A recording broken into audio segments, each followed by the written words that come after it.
शेवटचं वाक्य. चौथा इंचे टाइम काहीच करत नाही. देवाला एक दिवस अर्जुनाने विचारलं, तुला कोणती भक्त आवडतात? म्हणजे उद्धव आवडतो की तुला सुभद्रा आवडते का तुला द्रौपदी आवडते का तुला गोपिका आवडतात?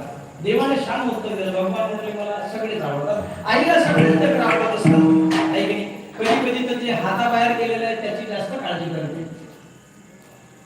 बऱ्याच वेळेला आई त्या लेकराची जास्त काळजी करते ते हाताबाहेर आहे. 12 वाजेपर्यंत घरी नाही येणे, फार सुगंध घ्यायची आठवण आली ते एखाद्या गटारीत पडणे, नाक भुजेपर्यंत सुगंध घेऊन घरी येणे, येताना तसे येणे नाही तो शेण अंगाला लावून येणे, घरी आल्यावर सगळ्याकडे कृपा दृष्टीने पाहणे, खबरदार कोणी बोललं तर ते देवाला आई सारखी प्रेम करत असते. पण तुम्ही म्हाताऱ्याने विचारा तुला कुठला मुलगा आवडते? सगळेच आवडते म्हणजे, पण तिला मग शोधून विचारलं कोणता आवडते, मग ती सांगते हा लहान जास्त आवडते मला. हाच का आवडते? हा माझी लई काळजी, मला खूप जपतो, मी आजारी